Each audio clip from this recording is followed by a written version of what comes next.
साताऱ्यात मूव्यासाठी पोषक वातावरण आहे असं शशिकांत शिंदे यांनी म्हटलंय. उदयनराजेंची उमेदवारी जाहीर न होणं भाजपचा विषय असल्याचं देखील यावेळेला शशिकांत शिंदे यांनी म्हटलं. साताऱ्याची यादी जाहीर होत नाही म्हणजे काहींचा विरोध असेल असं देखील यावेळेला शशिकांत शिंदे यांनी म्हटलेलं आहे. महाविकास आघाडीचे उमेदवार आमदार शशिकांत शिंदे आपल्यासोबत आहेत.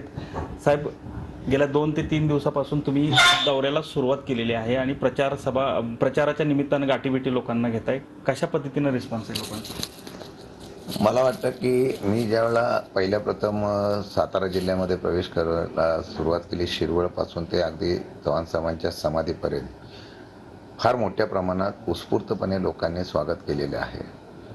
त्याचबरोबर काल महाबळेश्वरच्या असलेल्या पट्ट्यामध्ये फिरत असताना तिथे सुद्धा लोकांच्या मनामध्ये फार मोठ्या प्रमाणात या असलेल्या सरकारच्या विरुद्धची नाराजगी तर आहेच, पण स्वागत चांगलं करत असताना त्यांनी विश्वास दिला की आम्ही तुमच्याबरोबर आहोत.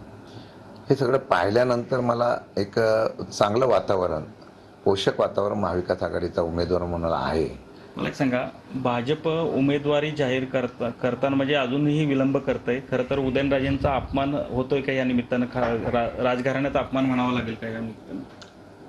खरं म्हटलं तर त्यांना तिसऱ्या यादीमध्ये पर्यंत त्यांची उमेदवारी जाहीर न होणे, केंद्रामधल्या नेतृत्वाने बोलून सुद्धा त्यांना त्या ठिकाणी भेट न देणे, हा त्यांचा पक्षाचा आणि त्यांचा विषय आहे.